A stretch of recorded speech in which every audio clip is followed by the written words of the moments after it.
తగ్గేదే లే అంటూ ప్రపంచాన్ని ఎలా దరదలాడించేశాడు, ఎలా మనందరం కూడా తగ్గేదే లేదు అని ఇంటర్ చేసాము. అలాగే ఈ 1000 దొరవైతో సాయిరాం శంకర్ గారు ఫికర్ మత్ కరో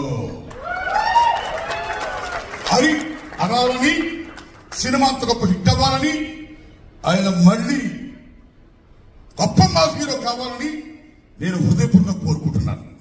thanks a lot. Brahmanda. First of all ఈ సినిమాకి నెంబర్ 1 స్టార్ 1000 దొరవై. నవీన్ గారు ఏం టైటిల్ పెట్టేవి, శభాష్. సాయిరాం శంకర్ గారి అభిమానులకు, మీడియా మిత్రులకు, పాప అమ్మ వారికి వేదిక నలిగించినటువంటి భక్తి